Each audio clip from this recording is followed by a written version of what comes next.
IPOകളുടെ unnatural ആയിട്ടുള്ള valuations തടയിടാൻ 90കളിലെ പോലെ controller of capital issues സിസ്റ്റത്തിലേക്ക് തിരിച്ചു കൊണ്ടുവരേണ്ട കാലം അതിക്രമിച്ചു കഴിഞ്ഞിരിക്കുന്നു. നമുക്കൊരു സേയിങ്, അതായത് this would never happen in CCI era. CCI എന്ന് പറയുമ്പോൾ കൺട്രോളർ ഓഫ് ക്യാപിറ്റൽ ഇഷ്യൂസ്. ഇങ്ങനെയുള്ള കാര്യങ്ങൾ കൺട്രോളർ ഓഫ് ക്യാപിറ്റൽ ഇഷ്യൂസ് ഉള്ള കാലഘട്ടത്തിൽ ഇത് നടക്കില്ല എന്ന് പറഞ്ഞുകൊണ്ട് തന്നെ നമുക്ക് ഈ ഷോ തുടങ്ങാം എന്നുള്ളതാണ്. അതായത് 1992 മുമ്പേ നമുക്കൊരു IPO വരുന്നു എന്നുണ്ടെങ്കിൽ, അതായത് ഒരു പബ്ലിക് ഇഷ്യൂ വരുന്നു എന്നുണ്ടെങ്കിൽ, അന്ന് റെഗുലേറ്റ് ചെയ്തിരുന്നത്, IPO റെഗുലേറ്റ് ചെയ്തിരുന്നത് securities and exchange board of India അല്ലെങ്കിൽ സെബി ആയിരുന്നില്ല എന്നുള്ളതാണ്. മറ്റൊരു ഗവൺമെന്റ് ഏജൻസി ആയിരുന്നു ഈ IPO റെഗുലേറ്റ് ചെയ്ത് മുന്നോട്ട് പോയിരുന്നത്. ആ റെഗുലേറ്ററി ബോഡിയായിരുന്നു നമ്മൾ പറഞ്ഞിരുന്നത് കൺട്രോളർ ഓഫ് ക്യാപിറ്റൽ ഇഷ്യൂസ് എന്നുള്ളത്. അവരാണ് ശരിക്കും പറഞ്ഞാൽ ആ ഒരു ഏജൻസിയാണ് തീരുമാനിച്ചിരുന്നത് ഏത് വിലയ്ക്കാണ് ഒരു IPO പ്രൈസ് ചെയ്യേണ്ടത് അല്ലെങ്കിൽ ഇഷ്യൂ ചെയ്യേണ്ടത്, അല്ലെങ്കിൽ എത്രയായിരിക്കണം ഒരു ഇഷ്യൂ സൈസ്, അല്ലെങ്കിൽ എപ്പോൾ അലോട്ട് ചെയ്യണം, ആർക്ക് അലോട്ട് ചെയ്യണം എന്നൊക്കെ തീരുമാനിച്ചിരുന്നത് കൺട്രോളർ ഓഫ് ക്യാപിറ്റൽ ഇഷ്യൂസ് ആണ്, അഥവാ CCI എന്ന് നമ്മൾ പറയും. അന്ന് സെബി സിസ്റ്റത്തിൽ ഇല്ല. എന്നാൽ ഈ പറയുന്ന കാര്യം ശരിക്കും പറഞ്ഞാൽ സാധാരണ ഒരു ഇൻവെസ്റ്ററിനെ സംബന്ധിച്ചിടത്തോളം അതൊരു വലിയ ഉപകാരപ്രദമായ കാര്യമായിരുന്നു, പ്രത്യേകിച്ച് ചെറുകിട ഇൻവെസ്റ്റേഴ്സിനെ സംബന്ധിച്ചിടത്തോളം. കാരണം വളരെ ചീപ്പായിട്ട് ഒരു പബ്ലിക് ഇഷ്യൂ കിട്ടിയിരുന്നു എന്നുള്ളതാണ് അതിന്റെ പ്രത്യേകത. അതായത് കമ്പനികൾക്ക് അതാത് ഇഷ്ടമുള്ള പ്രൈസിൽ ഒരു IPO കൊണ്ടുവരാൻ അന്ന് അവർക്ക് പെർമിഷൻ ഇല്ലായിരുന്നു എന്നുള്ളതാണ് അന്നത്തെ CCI കാലഘട്ടത്തിന്റെ പ്രത്യേകത എന്ന് പറയും. എന്നാൽ 1992 കൂടി തന്നെ ഈ കൺട്രോളർ ഓഫ് ക്യാപിറ്റൽ ഇഷ്യൂസ് മാറുകയും securities and exchange board of India നിലവിൽ വരികയും ചെയ്തു. IPOന്റെ കംപ്ലീറ്റ് നിയന്ത്രണം securities and exchange board of ഇന്ത്യയിലേക്ക് വന്നു. അതോടുകൂടി കമ്പനികൾക്ക് അവരുടേതായ പ്രൈസിൽ അവർ തീരുമാനിക്കുന്ന രീതിയിൽ, അവർ പറയുന്ന രീതിയിൽ തന്നെ, അല്ലെങ്കിൽ പ്രൈസിൽ എത്ര അലോട്ട് ചെയ്യണം എന്നൊക്കെ കമ്പനിക്ക് ഫ്രീഡം കൈക്കൽ കിട്ടി. അന്ന് മുതൽ തന്നെ പല IPOകളും അൺനാച്ചുറലും ഓവർ പ്രൈസ്ഡ് ആയിട്ടുള്ള വാല്യുവേഷൻസിൽ വന്നു എന്നും പല സാധാരണ ഇൻവെസ്റ്റേഴ്സിൽ അതിൽ കൈപൊള്ളിയും എന്നുള്ളത് നമുക്ക് ചരിത്രം നമ്മളെ സൂചിപ്പിക്കുന്നു എന്നുള്ളത് പറഞ്ഞുകൊണ്ട് തന്നെ നമ്മൾക്കിപ്പോൾ അടുത്ത കാലത്ത് ഏറ്റവും ഹോട്ട് ടോപ്പിക്കായ ലെൻസ്കാർട്ട് IPO, അതായത് ഇന്ത്യയിലെ ലാർജസ്റ്റ് ഐവെയർ റീറ്റെയിലറിന്റെ ഒരു IPO സ്റ്റോറിയാണ് നമ്മൾ ഈ പറഞ്ഞു തുടങ്ങുന്നത്. നമ്മൾ ഇന്ന് സംസാരിക്കുമ്പോൾ ഇന്ന് നവംബർ 5, അതായത് ലെൻസ്കാർട്ട് IPOന്റെ സബ്സ്ക്രിപ്ഷൻ കഴിഞ്ഞിരിക്കുന്നു. 10-ാം തീയതിയോടുകൂടി IPO മാർക്കറ്റിൽ ഹിറ്റ് ചെയ്യാൻ പോകുന്നു. ആ ഒരു ജേണിയെ കുറിച്ചുള്ള ചെറിയൊരു ബ്രീഫിംഗ് ആണ് ഈ ലെൻസ്കാർട്ട് IPOന്റെ ഈ ഷോ നമ്മൾ ചെയ്യുന്നത്. ഇതെന്റെ വ്യക്തിപരമായിട്ടുള്ള അഭിപ്രായം മാത്രമാണ്. ഇതൊരു സോളിസിറ്റേഷനോ അഡ്വൈസോ അല്ലെങ്കിൽ റെക്കമെൻഡേഷൻ ആയിട്ടോ ഇൻവെസ്റ്റർ ഇതിനെ കരുതരുത്. നിങ്ങൾ നിങ്ങളുടെ ഇൻവെസ്റ്റ്മെന്റ് ഡിസിഷൻ ഒരു സെബി രജിസ്റ്റേർഡ് ഇൻവെസ്റ്റ്മെന്റ് അഡ്വൈസറിന്റെ നിരീക്ഷണത്തിൽ മാത്രം, അവരുടെ ശിക്ഷണത്തിൽ മാത്രം, അവരുടെ റെക്കമെൻഡേഷനിൽ മാത്രം നിങ്ങൾ ഇൻവെസ്റ്റ് ചെയ്ത് മുന്നോട്ട് പോവുക എന്നുള്ള. ഞാൻ ഈ IPOയെ കുറിച്ച് പറയുമ്പോൾ ഈ IPO മോശമാണെന്നോ, ഈ IPO നല്ലതാണെന്നോ, ഈ IPO ഓവർ പ്രൈസ്ഡ് ആണെന്നോ ഞാൻ പറയുന്നില്ല. എന്നാൽ സോഴ്സസിൽ നിന്ന് കിട്ടുന്ന ഇൻഫർമേഷൻ വെച്ച്, സോഴ്സസിൽ നിന്ന് കിട്ടുന്ന ഡേറ്റ വെച്ച് നിങ്ങളുടെ മുന്നിൽ തിയററ്റിക്കൽ പർപ്പസിന് അല്ലെങ്കിൽ അക്കാഡമിക് പർപ്പസിന് വേണ്ടി ഞങ്ങൾ മൈഫിന്റെ ഡെസ്ക്, റിസർച്ച് ഡെസ്ക് നിങ്ങളുടെ മുന്നിൽ കുറച്ച് ഡേറ്റാസ് നിരത്തുന്നു എന്ന് മാത്രം. IPO ചിലപ്പോൾ ഹിറ്റായേക്കാം, നല്ല രീതിയിലുള്ള ലിസ്റ്റിംഗ് ഗെയിൻ കിട്ടിയേക്കാം. ഇവിടുന്ന് ആ സ്റ്റോക്ക് ലെൻസ്കാർട്ട് IPO വന്നതിന് ശേഷം ലെൻസ്കാർട്ട് സ്റ്റോക്ക് മൾട്ടിപ്ലൈ ചെയ്തേക്കാം, ഡബിൾ ആവാം, ട്രിപ്പിൾ ആവാം. ഇതിനൊന്നും നമ്മൾ ഉത്തരവാദിയല്ല. പക്ഷെ നിങ്ങളുടെ മുന്നിൽ ഒരു ഫാക്ട് അവതരിപ്പിക്കുക എന്നുള്ളത് മൈഫിൻ റിസർച്ച് ഡെസ്കിന്റെ ജോലിയാണ്. കാര്യം എന്നും ഞങ്ങൾ നിങ്ങളുടെ ഒപ്പം കൂടെയായിരുന്നു, അല്ലാണ്ട് ഞങ്ങൾ ഈ പറയുന്ന പോലെ IPO കമ്പനികളുടെ കൂടെയോ മ്യൂച്വൽ ഫണ്ട് കമ്പനികളുടെ കൂടെ തന്നെയല്ല. വാല്യുവേഷൻ എന്നും നിങ്ങൾക്ക് എന്നും ഒരു ഒരു അടിസ്ഥാന കാര്യമായിരിക്കണം എന്നുള്ള നിർബന്ധമുള്ളതുകൊണ്ട് തന്നെ ഞങ്ങൾ ഈ ഷോയിൽ ലെൻസ്കാർട്ട് IPOന്റെ ഉൾവശങ്ങളാണ് നമ്മളിവിടെ ഡിസ്കസ് ചെയ്യാൻ പോകുന്നത്. ലെൻസ്കാർട്ട് നമുക്കറിയാം വളരെ ബ്യൂട്ടിഫുൾ ആയിട്ടുള്ള ഒരു ബിസിനസ് ആണ് എന്ന് ഞാൻ പറഞ്ഞു തരേണ്ട കാര്യമില്ല. ഏതൊരു മോളിൽ പോയാലും നിങ്ങൾക്ക് ലെൻസ്കാർട്ടിന്റെ ഒരു സ്റ്റോർ കാണാം, അല്ലെങ്കിൽ നല്ല നല്ല ഇമ്പോർട്ടന്റ് ജംഗ്ഷനിലും നിങ്ങൾക്ക് ലെൻസ്കാർട്ടിന്റെ ഷോപ്പുകൾ കാണാം. വളരെ ഭംഗിയുള്ള, നന്നായി ഫർണിഷ് ചെയ്ത, നല്ല ലൈറ്റിംഗ് ചെയ്ത, നല്ല വേൾഡ് ക്ലാസ് രീതിയിലുള്ള റീറ്റെയിൽ ഷോറൂം, വളരെ സ്മാർട്ട് ആയിട്ടുള്ള കുറച്ച് ഇൻഡിവിജ്വൽസും അവിടെ വർക്ക് ചെയ്യുന്നത് കാണാം. ഞാൻ ഉപയോഗിക്കുന്ന ഈ കണ്ണാടി പോലും ലെൻസ്കാർട്ടിന്റെ ആണ് എന്നുള്ളത് പറഞ്ഞു വെച്ചുകൊണ്ട് തന്നെ ഞാൻ ലെൻസ്കാർട്ടിനെ കുറിച്ച് പറയുന്നു. അതായത് അവരുടെ സ്റ്റോറും അവരുടെ ബിസിനസ് മോഡലും വളരെ ഫാന്റാസ്റ്റിക് ആണ് എന്നുള്ള കാര്യത്തിൽ സംശയമില്ല. നമ്മൾ ആ കടയിൽ പോകുന്നു, നമ്മുടെ ഐ ടെസ്റ്റ് നമ്മൾ നടത്തുന്നു, ഐയുടെ പവർ ചെക്ക് ചെയ്യുന്നു. ചെക്ക് ചെയ്ത് കഴിഞ്ഞാൽ അവർ പറയുന്നു നമ്മുടെ ഗ്ലാസിന്റെ പവർ എത്രയാണ്. അത് കഴിഞ്ഞിട്ട് നമുക്ക് വേണമെങ്കിൽ അവിടുന്ന് തന്നെ നമുക്ക് അവരുടെ ഒരു ഫ്രെയിം സെലക്ട് ചെയ്യാം. ഫ്രെയിം സെലക്ട് ചെയ്ത് കഴിഞ്ഞിട്ട് ഏത് ടൈപ്പ് ലെൻസ് വേണം എന്നുള്ളത് നമുക്ക് പ്രിസ്ക്രൈബ് ചെയ്യാം. ഇതെല്ലാം നമ്മൾ ചെയ്തു കഴിഞ്ഞാൽ അവർ ഓൺലൈനായിട്ട് ഇതിൻ്റെ ഓർഡർ എടുക്കുന്നു.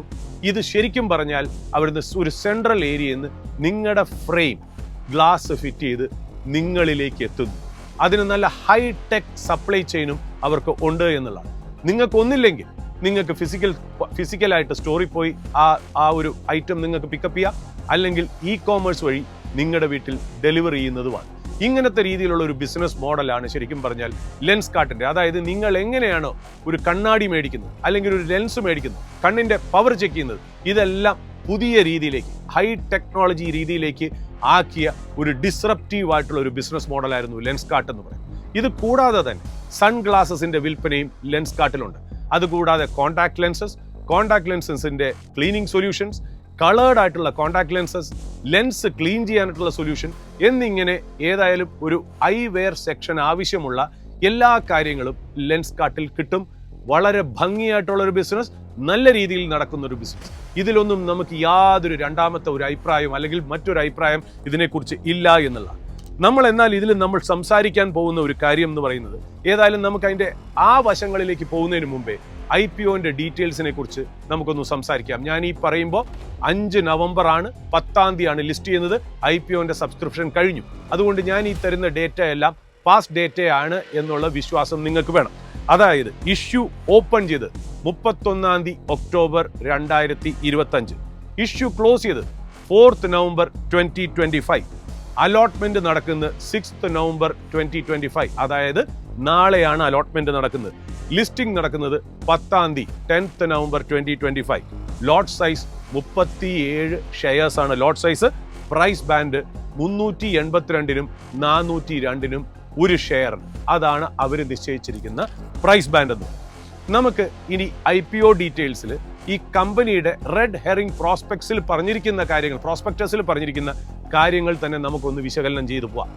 ലെൻസ് കാർട്ടിന് 2025 ഫിനാൻഷ്യൽ ഇയർ, അതായത് 2024 മുതൽ 2025 അടങ്ങുന്ന ആ ഫിനാൻഷ്യൽ ഇയറിൽ അവരുടെ ടോപ്പ് ലൈൻ അഥവാ റവന്യൂ 6653 കോടി രൂപയാണ് അവരുടെ ടോപ്പ് ലൈൻ അഥവാ റവന്യൂ എന്ന് പറയുന്നത്.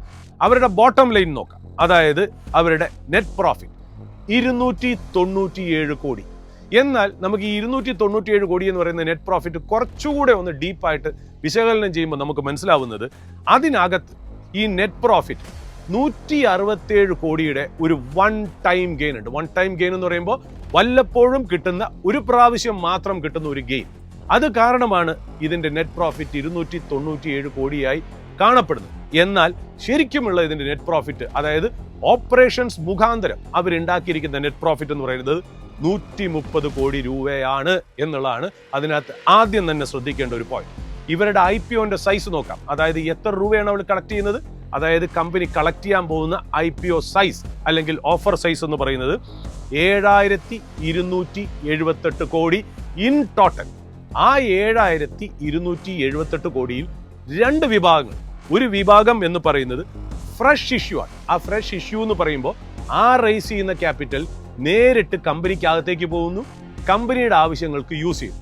മറ്റൊരു ഭാഗം, ആ ഒരു ഭാഗം എന്ന് പറയുന്നത് ഓഫർ ഫോർ സെയിൽ ആണ്. ഓഫർ ഫോർ സെയിൽ എന്ന് പറയുമ്പോൾ ഇപ്പോൾ ആ കമ്പനിയിൽ ഏതൊക്കെ ഇൻവെസ്റ്റേഴ്സ് ഉണ്ടോ ആ ഇൻവെസ്റ്റേഴ്സ് ഒക്കെ വിറ്റ് ഒഴിഞ്ഞു മാറുന്നു എന്ന് പറയുമ്പോൾ കംപ്ലീറ്റ് ഒഴിഞ്ഞു മാറണമെന്നില്ല. ചിലപ്പോൾ അവരുടെ പാർട്ട് സ്റ്റേക്ക്, അതായത് ചെറിയൊരു വിഭാഗം ഷെയർ മാത്രം വിറ്റുമാറുന്നു, ചിലവർ ഫുള്ളി എക്സിറ്റ് ചെയ്യുന്നു. അതാണ് ശരിക്കും പറഞ്ഞാൽ നമ്മൾ പറയുന്നത് ഓഫർ ഫോർ സെയിൽ. നമുക്ക് നോക്കാം. 7278 കോടിയിൽ ഫ്രഷ് ഇഷ്യൂ എന്ന് പറയുന്നത് 2150 കോടിയാണ്. ഈ 2150 കോടി കമ്പനിക്കകത്ത് വരുന്നതോടുകൂടി ഇവർ ഇതെങ്ങനെ വിനിയോഗിക്കുന്നു എന്ന് നമുക്ക് നോക്കാം.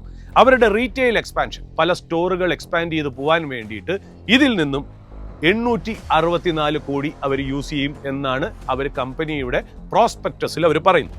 പിന്നെ അവരുടെ IT ഇനേബിൾഡ് സർവീസസ്, ടെക്നോളജി അല്ലെങ്കിൽ ആർട്ടിഫിഷ്യൽ ഇന്റലിജൻസ് കേപ്പബിലിറ്റി, അതിനൊക്കെ കുറച്ചുകൂടി സ്ട്രെങ്തൻ ചെയ്യാൻ വേണ്ടി 213 കോടി അതിനു വേണ്ടി അവർ മാറ്റിവെച്ചിരിക്കുന്നു. അതുകൂടാതെ അവരുടെ ബ്രാൻഡ് ലെൻസ് കാർട്ട് എന്ന് പറയുന്ന ബ്രാൻഡ്, പിന്നെ അവർക്ക് സ്വന്തമായിട്ട് വിൻസെന്റ് ചേസ്, ജോൺ ജേക്കബ്സ് എന്നൊക്കെ പറയുന്ന അവരുടെ ഒരു പ്രൈവറ്റ് ലേബൽസ്, ആ ബ്രാൻഡുകളുടെ പ്രൊമോഷനും മാർക്കറ്റിങ്ങിനും വേണ്ടിയിട്ട് 320 കോടി രൂപ അവർ മാറ്റിവെച്ചിരിക്കുന്നു. അപ്പൊ ഇത്രയും പൈസ കമ്പനിയിലേക്ക് വരുന്നു, കമ്പനിയുടെ എക്സ്പാൻഷന് വേണ്ടിയിട്ട് കമ്പനി അത് ഉപയോഗിക്കുന്നു എന്നുള്ളത് ഒരു വശത്ത്. മറ്റൊരു വശത്ത് നമുക്ക് നോക്കാം. 5128 കോടിയുടെയാണ് ഓഫർ ഫോർ സെയിൽ, അതായത് പാർഷ്യൽ ആയിട്ടുള്ള എക്സിറ്റ് അല്ലെങ്കിൽ ഫുൾ എക്സിറ്റ് ഇപ്പോഴത്തെ എക്സിസ്റ്റിംഗ് ആയിട്ടുള്ള ഇൻവെസ്റ്റേഴ്സിന് വേണ്ടിയിട്ടാണ് നടക്കുന്നത് എന്നുള്ളതാണ് അതിന്റെ പ്രത്യേകത. അപ്പൊ ആരൊക്കെയാണ് ആ സെല്ലേഴ്സ് നമുക്ക് നോക്കാം. ഫൗണ്ടേഴ്സ് അല്ലെങ്കിൽ പ്രൊമോട്ടേഴ്സ് അല്ലെങ്കിൽ അവര് ചുറ്റിപ്പറ്റി നിൽക്കുന്ന വ്യക്തികൾ അല്ലെങ്കിൽ റിലേറ്റഡ് പാർട്ടീസ്, അവർ കുറച്ചുപേര് സെല്ല് ചെയ്യുന്നു. അതുകൂടാതെ ഏർലി ഇൻവെസ്റ്റേഴ്സ് ആയിട്ടുള്ള വെഞ്ചർ ക്യാപിറ്റലിസ്റ്റുകൾ, പ്രൈവറ്റ് ഇക്വിറ്റി പ്ലെയേഴ്സും അവരും സെല്ല് ചെയ്യുന്നു എന്നുള്ള, അങ്ങനെ രണ്ട് രീതിയിലാണ് ശരിക്കും പറഞ്ഞാൽ ഇതിന്റെ IPO നടക്കുന്നത് എന്നുള്ള ഒരു ബേസിക് ഫൗണ്ടേഷൻ മനസ്സിലാക്കി വേണം നമുക്ക് അടുത്ത കാര്യങ്ങളിലേക്ക് പോകാനായിട്ട്. നമുക്കിനി ലെൻസ്കാർട്ടിനെ അങ്ങനെ തന്നെ മാറ്റിവെക്കും. ഇനി ലെൻസ്കാർട്ടിന്റെ ബിസിനസ് പോലെ നമുക്കറിയാലോ, ഒരു ഐവെയർ റീറ്റെയിലിംഗ് കമ്പനിയാണ് ലെൻസ്കാർട്ട് എന്ന് പറയുന്നത്. അതുപോലെ തന്നെ ഏതായാലും ഈക്വലന്റ് ആയിട്ടുള്ള ഒരു ബിസിനസ്, സിമിലർ ആയിട്ടുള്ള ഒരു ബിസിനസ് നടത്തുന്ന ഏതെങ്കിലും കമ്പനി ഉണ്ടോ എന്ന് നമ്മൾ നോക്കുകയാണെങ്കിൽ നമുക്കറിയാം. ടാറ്റ കമ്പനിയായ Titan mainly 3 line of business ഉണ്ടെന്ന് നമുക്കറിയാം. തനിഷ്ക് എന്ന് പറയുന്ന ബ്രാൻഡിൽ കൂടി ജ്വല്ലറി ബിസിനസ് അവർ നടത്തുന്നു. രണ്ടാമത് ടൈറ്റൻ എന്ന് പറയുന്ന വാച്ചസ് അവർ നടത്തുന്നു. മൂന്നാമത് ഈ ഐ കെയർ ഡിവിഷൻ കൂടെ നടത്തുന്നു.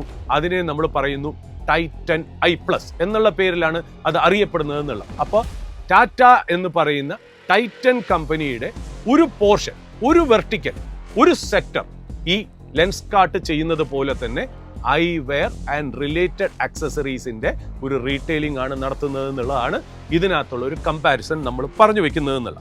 അപ്പൊ നമുക്ക് ടൈറ്റന്റെ എല്ലാ ബിസിനസ്സുകളും കൂടെ ചേർന്ന്, അതായത് ജുവലറി ബിസിനസ്, അത് eye care division plus watch business എല്ലാം കൂടെ ചേർന്ന് അവരുടെ കൺസോളിഡേറ്റഡ് ആയിട്ടുള്ള റവന്യൂ എന്ന് പറയുന്നത് 57,818 കോടി. അവരുടെ കൺസോളിഡേറ്റഡ് ഓപ്പറേറ്റിംഗ് പ്രോഫിറ്റ് എന്ന് പറയുന്നത് 5,488 കോടി. ഇനി അതിനകത്ത് ടൈറ്റൻ i+, അതായത് ഈ ഐവെയർ ഡിവിഷന്റെ മാത്രം ഞാൻ മാറ്റി എടുത്തു വെച്ച് പറയുന്നതാണ് ഇനിയുള്ള സ്റ്റോറിയെ നമ്മൾ നയിച്ച് മുന്നോട്ട് കൊണ്ടുപോകുന്നത് എന്നുള്ളത്. അതായത് ഐവെയർ പ്ലസ് എന്ന് പറയുന്ന ഡിവിഷൻ, ആ ഡിവിഷന്റെ റവന്യൂ എന്ന് പറയുന്നത് 796 കോടിയാണ്. ഈ 796 കോടി എന്ന് പറയുമ്പോൾ അത് ടോട്ടൽ ടൈറ്റൻ എന്ന് പറയുന്ന എല്ലാ ബിസിനസ് വെർട്ടിക്കൽസും കൂടെ ചേർന്ന് വരുന്ന കമ്പനിയുടെ കൺസോളിഡേറ്റഡ് സെയിൽസിന്റെ 0.14% ആണ് ഈ ഐ കെയർ ഡിവിഷൻ കോൺട്രിബ്യൂട്ട് ചെയ്യുന്നത് എന്നുള്ളതാണ് ആദ്യത്തെ കാര്യം. രണ്ടാമത്തെ കാര്യം, ഇതിന്റെ ഓപ്പറേറ്റിംഗ് പ്രോഫിറ്റ്, അതായത് ഈ ഐ കെയർ ഡിവിഷന്റെ ടൈറ്റൻ i+ന്റെ ഓപ്പറേറ്റിംഗ് പ്രോഫിറ്റ് എന്ന് പറയുന്നത് 85 കോടിയാണ് എന്നുള്ളത്. അതായത് ഒരു back of the envelope calculation ആണത്. കാര്യം ഈ കമ്പനി ടോട്ടൽ ആയിട്ടാണ് ഓപ്പറേറ്റിംഗ് പ്രോഫിറ്റും ടൈറ്റന്റെ നെറ്റ് പ്രോഫിറ്റും ഡിക്ലെയർ ചെയ്യുന്നത് ടോട്ടൽ ആയിട്ടാണ്. എന്നാൽ അതിൽ നിന്ന് ഒരു ബാക്ക് ഓഫ് ദി എൻവലപ്പ് കാൽക്കുലേഷനിൽ നിന്നും നമുക്ക് മനസ്സിലാവുന്നത് ഐ കെയർ ഡിവിഷന് മാത്രം കിട്ടുന്ന ഓപ്പറേറ്റിംഗ് പ്രോഫിറ്റ് 85 കോടി രൂപയാണ്. അത് എന്ന് പറയുന്നത് ടൈറ്റന്റെ ഓവറോൾ കൺസോളിഡേറ്റഡ് ഓപ്പറേറ്റിംഗ് പ്രോഫിറ്റിന്റെ 1.5% ആണ് എന്നുള്ളതാണ്. ഇനി ആസ് പെർ കമ്പനിയുടെ വെബ്സൈറ്റ്, അതായത് ടൈറ്റൻ കമ്പനിയുടെ വെബ്സൈറ്റിൽ നോക്കുകയാണെങ്കിൽ നമുക്കിനി എത്ര സ്റ്റോർസ് ഉണ്ട് കമ്പനിക്ക് എന്നുള്ളത് നമുക്കൊന്ന് നോക്കാം. ഈ ടൈറ്റന്റെ വെബ്സൈറ്റ് പറയുന്നത് ഈ എക്സ്ക്ലൂസീവ് ആയിട്ടുള്ള റീറ്റെയിൽ സ്റ്റോഴ്സ്, ഈ ടൈറ്റൻ ഐ കെയർ എന്ന് പറയുന്ന ഡിവിഷൻ മാത്രമാണ് ഞാൻ ഈ പറയുന്നത്. അതിന് 550 സ്റ്റോഴ്സ് ഇന്ത്യ ഒട്ടുക്കെ ഉണ്ട് എന്നുള്ളതാണ് അവർ പറഞ്ഞിരിക്കുന്നത്. പല മാധ്യമങ്ങളാവട്ടെ, എക്കണോമിക് ടൈംസ് പോലത്തെ മാധ്യമങ്ങളാവട്ടെ, ഇതിലെല്ലാം മെൻഷൻ ചെയ്തിരിക്കുന്നത് 900 സ്റ്റോഴ്സ് ആണ് എന്നുള്ളതാണ്. പക്ഷേ വെബ്സൈറ്റിൽ മെൻഷൻ ചെയ്തിരിക്കുന്നത് 550 സ്റ്റോഴ്സ്. ഇനി വെബ്സൈറ്റ് അവർ അപ്ഡേറ്റ് ചെയ്യാത്തതാണോ എന്നറിയില്ല. 900 സ്റ്റോഴ്സ് എന്നും 550 സ്റ്റോഴ്സ് എന്നും എന്ന രണ്ട് കണക്കും നമുക്ക് വെച്ചിട്ട് നമുക്ക് മുന്നോട്ട് പോവാം എന്നുള്ളതാണ്. അതായത് ഈ 550 സ്റ്റോഴ്സ്, ടൈറ്റൻ i+ന്റെ 550 സ്റ്റോഴ്സിന്റെ റവന്യൂ, അതായത് ഞാൻ ഈ പറയുന്നത് ടൈറ്റൻ i+ന്റെ റവന്യൂ ഞാൻ നേരത്തെ മെൻഷൻ ചെയ്തു 796 കോടിയാണെന്ന് പറഞ്ഞു. അത് വച്ചിട്ട് നമ്മൾ ടോട്ടൽ നമ്പർ ഓഫ് സ്റ്റോഴ്സ് കൊണ്ട് ഡിവൈഡ് ചെയ്യുകയാണെങ്കിൽ ഒരു സ്റ്റോറിന് ഒരു ആവറേജ് ആയിട്ടുള്ള ഒരു റവന്യൂ പെർ ഇയർ നമുക്ക് കിട്ടും എന്നുള്ളതാണ് അതിന്റെ പ്രത്യേകത. അപ്പൊ ഞാൻ ആദ്യത്തെ കാൽക്കുലേഷനിൽ ഞാൻ എടുക്കുന്നത് 500 സ്റ്റോർ ആണ് ടൈറ്റൻ i+ എന്ന് പറയുന്ന വെബ്സൈറ്റ് ഡീറ്റെയിൽ എടുത്താണെങ്കിൽ അവരുടെ ഒരു സ്റ്റോറിൽ നിന്ന് ഒരു കൊല്ലം കിട്ടുന്ന റവന്യൂ 1.45 crores ആണ്. അതായത് നിയർലി 1.5 കോടി രൂപയാണ് അവർക്ക് റവന്യൂ കിട്ടും. ഇനി നമുക്ക് ഓപ്പറേറ്റിംഗ് പ്രോഫിറ്റ് നോക്കാം. ഈ ഓപ്പറേറ്റിംഗ് പ്രോഫിറ്റ് എടുക്കാൻ നേരത്ത് വീണ്ടും നമുക്ക് ഈ പറയുന്ന പോലെ ഞാൻ നേരത്തെ പറഞ്ഞു 85 കോടിയാണ് ഓപ്പറേറ്റിംഗ് പ്രോഫിറ്റ് ടൈറ്റൻ i+നുള്ളത്. അതുകൊണ്ട് നമ്മൾ ടോട്ടൽ നമ്പർ ഓഫ് സ്റ്റോഴ്സ് ആയിട്ട് ഡിവൈഡ് ചെയ്യുമ്പോൾ ഒരു സ്റ്റോറിന്റെ ഒരു കൊല്ലത്തെ ഓപ്പറേറ്റിംഗ് പ്രോഫിറ്റ് എന്ന് പറയുന്ന ഫിഗറിലേക്ക് നമ്മൾ എത്തും. നമുക്ക് നോക്കാം. നമുക്ക് ടൈറ്റന്റെ വെബ്സൈറ്റിൽ പറയുന്ന 550 സ്റ്റോർ ആണ് എന്നുണ്ടെങ്കിൽ ഇവരുടെ ഒരു സ്റ്റോറിന്റെ ഒരു കൊല്ലത്തെ ഓപ്പറേറ്റിംഗ് പ്രോഫിറ്റ് എന്ന് പറയുന്നത് 15.5 lakhs ആണ് എന്നുള്ളത്. ഇനി നമുക്ക് 550 സ്റ്റോർ എന്നുള്ളത് മാറ്റി നമുക്ക് മറ്റുള്ള മാധ്യമങ്ങൾ പറയും പോലെ 900 സ്റ്റോഴ്സ് ആണെങ്കിൽ ഇതിന് എത്ര വരുന്നു എന്ന് നമുക്ക് നോക്കാം. അത് എന്ന് പറയുന്നത് ഒരു സ്റ്റോറിന്റെ ഓപ്പറേറ്റിംഗ് പ്രോഫിറ്റ് 9.44 lakhs എന്നുള്ളതാണ്. അപ്പൊ ഇത്രയും ഫിഗർ ഞാൻ പറയുന്നത് ലെൻസ് കാർട്ടിന് ഈക്വലന്റ് ആയിട്ടുള്ള ഒരു ബിസിനസ്, അതായത് ടൈറ്റന്റെ കീഴിലുള്ള ടൈറ്റൻ ഐ പ്ലസ് എന്നതിന്റെ ഫിനാൻഷ്യൽസ് ഒന്ന് പറഞ്ഞു വെച്ചു എന്നുള്ളത് മാത്രം. ഇനി നമുക്ക് തിരിച്ച് ലെൻസ് കാർട്ടിലേക്ക് വരാം. ഇനി ലെൻസ് കാർട്ടിന്റെ റവന്യൂ നമുക്ക് നോക്കാം. അതായത് ലെൻസ് കാർട്ടിന്റെ റവന്യൂ എന്ന് പറയുന്നത് 6652 കോടി. അതായത് ടൈറ്റൻ ഐ പ്ലസിനെക്കാട്ടിലും ഏതാണ്ട് 8 മടങ്ങ് 8 ടൈംസ് വലിപ്പമുണ്ട് ഈ പറയുന്ന ലെൻസ് കാർട്ടിന്റെ റവന്യൂവിന്. ഇനി ലെൻസ് കാർട്ടിന്റെ ഓപ്പറേറ്റിംഗ് പ്രോഫിറ്റ് നമുക്ക് നോക്കാം. 803 കോടി ആണ് ഓപ്പറേറ്റിംഗ് പ്രോഫിറ്റ്. അതും നമ്മൾ നോക്കുകയാണെങ്കിൽ ടൈറ്റൻ ഐ പ്ലസിന്റെ 8 തൊട്ട് 9 ടൈംസ് വലിപ്പം ഈ പറയുന്ന പോലെ ലെൻസ് കാർട്ടിന്റെ ഓപ്പറേറ്റിംഗ് പ്രോഫിറ്റിനുണ്ട് എന്നുള്ളത് നമ്മൾ പറഞ്ഞു വെക്കുന്നു എന്നുള്ളത്. അപ്പൊ ഈ 803 കോടി എന്ന് ഞാൻ ഓപ്പറേറ്റിംഗ് പ്രോഫിറ്റ് പറയുമ്പോൾ പല മാധ്യമങ്ങളിലും പല ഫിഗേഴ്സ് അല്ലെങ്കിൽ കമ്പനിയുടെ തന്നെ അതിന്റെ ഫിനാൻഷ്യൽസിൽ കാണിക്കുന്നത് ഒരു പക്ഷേ 970 crores ആയിരിക്കും ഓപ്പറേറ്റിംഗ് പ്രോഫിറ്റ് എന്ന് പറയുന്നത്. ബട്ട് ഞാൻ നേരത്തെ പറഞ്ഞു വെച്ചു എന്തുകൊണ്ട് നമ്മൾ 803 കോടി എന്ന് പറയാൻ കാര്യം, ഈ 970 crores ഒരു വൺ ടൈം ഗെയിൻ ഉണ്ട്. അപ്പൊ അതിനെ ഞാൻ മാറ്റി വെച്ചിട്ടാണ്, കാര്യം അത് ഒരിക്കൽ മാത്രം സംഭവിക്കുന്ന ഒരു കാര്യം. അപ്പൊ നമ്മുടെ കാൽക്കുലേഷനിൽ അത് എടുക്കുന്നതിൽ അർത്ഥമില്ല എന്നുകൊണ്ട് തന്നെ 970 crores നിന്ന് ഞാൻ 167 കോടി മാറ്റിവെക്കുന്നു ആ വൺ ടൈം ഗെയിൻ. അതോടുകൂടി നമുക്ക് മനസ്സിലാവുന്നു ലെൻസ് കാർട്ടിന്റെ ഓപ്പറേറ്റിംഗ് പ്രോഫിറ്റ് എന്ന് പറയുന്നത് 803 കോടിയാണ് എന്നുള്ളത്. ഇനി നമുക്ക് നോക്കാം, ഇനി ലെൻസ് കാർട്ടിന് എത്ര സ്റ്റോർസ് ഉണ്ടെന്ന് നോക്കാം. ലെൻസ് കാർട്ടിന്റെ സ്റ്റോറുകൾ, ഞാൻ ഇതിലേക്ക് വരുന്നത് എന്താന്ന് വെച്ചാൽ ഒരു സ്റ്റോറിൽ നിന്ന് ആ ഒരു സ്റ്റോറിന്റെ വാല്യുവേഷൻ എത്രയാണ്, കൂടാതെ ആ സ്റ്റോറിൽ നിന്ന് എത്ര റവന്യൂ കിട്ടും, 3 ആ സ്റ്റോറിൽ നിന്ന് എത്ര ഓപ്പറേറ്റിംഗ് പ്രോഫിറ്റ് കിട്ടും. അങ്ങനെയാണെങ്കിൽ ഒരു വാല്യുവേഷൻ കമ്പാരിസൺ നമ്മൾ ചെയ്യുകയാണെങ്കിൽ ഒരു സ്റ്റോർ നമ്മൾ മേടിക്കുകയാണെന്ന് വിചാരിക്കുക, എത്ര നാൾ കൊണ്ട് നമുക്ക് ബ്രേക്ക് ഈവൻ ആവും? ആ കഥയിലേക്കാണ് നമ്മൾ ഇനി അടുത്ത ഭാഗം, ഈ ഷോയുടെ അടുത്ത ഭാഗം നമ്മൾ കടക്കുന്നതെന്നുള്ള. അതിന് നമുക്ക് ആദ്യം ആവശ്യമുള്ളത് ലെൻസ് കാർട്ടിന് ടോട്ടൽ എത്ര നമ്പർ ഓഫ് സ്റ്റോർ ഉണ്ട് എന്ന് മനസ്സിലാക്കുക എന്നുള്ള. നമുക്ക് കിട്ടിയിരിക്കുന്ന ഡീറ്റെയിൽസ് പ്രകാരം ലെൻസ് കാർട്ടിന് 2723 സ്റ്റോറുകൾ ഉണ്ട് എന്നാണ് കമ്പനി പറയുന്നത്. അതിൽ തന്നെ ഇന്ത്യ സ്റ്റോഴ്സ് നമുക്ക് നോക്കാം. ഇന്ത്യയിൽ മാത്രം, കാര്യം ഇവർക്ക് മിഡിൽ ഈസ്റ്റിലുണ്ട്, ഏഷ്യയുടെ പല ഭാഗത്തും ഇവർക്ക് സ്റ്റോർ ഉണ്ട്. ഇതെല്ലാം കൂടെ ചേർന്നായിരിക്കണം ഒരു പക്ഷേ 2723 ടോട്ടൽ എക്സ്ക്ലൂസീവ് സ്റ്റോഴ്സ് എന്ന് പറയാൻ കാര്യം. എന്നാൽ നമുക്ക് മനസ്സിലാവുന്നത് 1600 മുതൽ 1800 സ്റ്റോർ വരെ ഇന്ത്യയിൽ മാത്രം അവർക്കുണ്ടെന്നാണ്. അപ്പൊ നമുക്ക് ഒരു ആവറേജ് നമുക്ക് നോക്കാം. 1700 സ്റ്റോറുകൾ ആയിരിക്കണം ഒരു പക്ഷേ ഇന്ത്യയിൽ ഒട്ടൊക്കെ അവർക്ക് ഉള്ളതെന്നുള്ളത്. അപ്പൊ നമ്മൾ ഇനി അങ്ങോട്ടുള്ള കാൽക്കുലേഷൻസിൽ നമുക്ക് 2 ഫിഗേഴ്സ് കൊടുക്കാം. അതായത് ഇന്ത്യയിൽ മാത്രമുള്ള സ്റ്റോറുകൾ, അതായത് 1700 സ്റ്റോറുകളും, നമുക്ക് അത് മാത്രമല്ല നമുക്ക് ഓൾ ടുഗദർ ഗ്ലോബലി അവർക്ക് എത്ര സ്റ്റോർ ഉണ്ട്, 2723 സ്റ്റോറുകൾ. ഇത് രണ്ടും വെച്ചിട്ട് നമുക്ക് കാൽക്കുലേഷൻ ചെയ്ത് മുന്നോട്ട് പോകാം എന്നുള്ളതാണ്. ഞാൻ എന്തുകൊണ്ട് ഇന്ത്യ സ്റ്റോർ പ്രത്യേകവും പിന്നെ ടോട്ടൽ ആയിട്ടുള്ള ഗ്ലോബൽ ഓപ്പറേഷൻസും രണ്ടും വ്യത്യസ്തമായിട്ട് എടുക്കുന്നു എന്ന് വെച്ചാൽ, നമ്മുടെ ടൈറ്റൻ ഐ പ്ലസ് ആയിട്ട് കമ്പയർ ചെയ്യുമ്പോൾ അവരുടെ ഭൂരിഭാഗം സ്റ്റോറും ഇന്ത്യയിലായതുകൊണ്ട് ഒരു ലൈക്ക് ടു ലൈക്ക് കമ്പാരിസൺ, ഒരു ആപ്പിൾ ടു ആപ്പിൾ കമ്പാരിസന് വേണ്ടിയിട്ടാണ് ഞാൻ ലെൻസ് കാർട്ടിന്റെ അവിടെ 2 ഫിഗറും എടുക്കുന്നത്, ടൈറ്റന്റെ അവിടെ ഒറ്റ ഫിഗറും എടുക്കുന്നത്, ടൈറ്റൻ ഐ പ്ലസിന് ഒറ്റ ഫിഗറും എടുക്കുന്നത് എന്നുള്ള ഒരു എന്താ പറയുക, ഒരു മാനദണ്ഡം നിങ്ങൾ എന്നും മനസ്സിലാക്കി വെക്കുക എന്നുള്ളതാണ്. അപ്പം നമുക്ക് നോക്കാം ലെൻസ് കാർട്ടിന്റെ ഒരു സ്റ്റോറിൽ നിന്നുള്ള ഒരു റവന്യൂ. ഞാൻ ഈ പറയുന്നത് 1700 സ്റ്റോർ ഉണ്ട് എന്നുള്ളൊരു കൺസിഡറേഷനാണ് ഞാൻ പറയുന്നത്. അപ്പോൾ ഒരു സ്റ്റോറിൽ നിന്ന് അത് കണ്ടുപിടിക്കാൻ വേറൊന്നുമില്ല, ഇത് ശരിക്കും നടക്കണം എന്നല്ല പറയുന്നു. ഞാൻ ഈ പറയുന്നത് ഒരു back of the envelope calculation എന്ന് നമ്മൾ സ്റ്റോക്ക് മാർക്കറ്റ് ടേംസിൽ പറയും. അതായത് വെറും ഒരു പേപ്പർ എടുത്ത് വെച്ച് എഴുതി നോക്കുകയാണെങ്കിൽ ഒരു സാധാരണക്കാരൻ എന്ന രീതിയിൽ മനസ്സിലാക്കുന്നത് ഇതൊരു കറക്റ്റ് വാല്യുവേഷൻ മെത്തേഡല്ല, ഇതല്ല റൈറ്റ് മെത്തേഡ്. ഇങ്ങനെയല്ല ഒരു IPO വാല്യൂ വേണ്ടയും അല്ലെങ്കിൽ ഒരു പുതിയ ടെക്നോളജി ഓറിയന്റഡ് റീറ്റെയിൽ ബിസിനസ്സിനെ വാല്യൂ വേണ്ടതല്ല. പക്ഷേ നമ്മളൊരു സാധാരണക്കാരൻ, അതായത് ഒരു സ്റ്റോക്ക് മാർക്കറ്റ് ബാക്ക്ഗ്രൗണ്ട് ഇല്ലാത്ത ഒരാൾക്ക്, ഒരു ഫിനാൻസ് അക്കൗണ്ടിങ് ബാക്ക്ഗ്രൗണ്ട് ഇല്ലാത്ത ആൾക്കും നമുക്ക് മനസ്സിലാക്കണമെങ്കിൽ നമ്മൾ പഴയ കാലത്തെ പോലെ തന്നെ ഒരു വെള്ള പേപ്പറിൽ എഴുതി നമുക്ക് പറ്റണം എന്നാണ്. അതായത് നമ്മൾ ഇതിൽ എടുക്കുന്നത് ഇന്ത്യയിൽ മാത്രമുള്ള ആവറേജ് ആയിട്ടുള്ള 1600-ന്റെയും 1800-ന്റെ ആവറേജ് ആയിട്ടുള്ള 1700 സ്റ്റോർ മാത്രം നമ്മൾ എടുക്കുകയാണെങ്കിൽ ഒരു സ്റ്റോറിൽ നിന്നും ലെൻസ്കാർട്ടിന് കിട്ടുന്ന revenue 3.91 crores per store per year. അതായത് നിയർലി 4 കോടിക്കടുത്ത് 3.9 crores ആണ് അവരുടെ റവന്യൂ. ഇനി ഇയർലി അവർക്ക് എത്രയാണ് ആ സ്റ്റോറിൽ നിന്ന് ഓപ്പറേറ്റിംഗ് പ്രോഫിറ്റ് കിട്ടുന്നത് നോക്കാം. അത് വരുന്നത് 47 ലക്ഷം രൂപ ഒരു കൊല്ലം അവർക്ക് ഇതിനകത്ത് കിട്ടും എന്നുള്ളതാണ്. അപ്പൊ നമുക്ക് നോക്കാം. അപ്പൊ ലെൻസ്കാർട്ടിന്റെ നമുക്ക് ഒരു സ്റ്റോറിൽ നിന്നും എത്ര റവന്യൂ കിട്ടുന്നു, ഓപ്പറേറ്റിംഗ് പ്രോഫിറ്റ് കിട്ടും എന്നുള്ളത് നമുക്ക് മനസ്സിലായി. ഇനി ആ കിട്ടുന്ന സ്റ്റോറിന് നമുക്ക് ഈ IPOയിൽ എത്രയാണ് ഒരു സ്റ്റോറിന്റെ, ഈ പറഞ്ഞ സ്റ്റോറിന്റെ വാല്യുവേഷൻ വരുന്നത് നോക്കാം.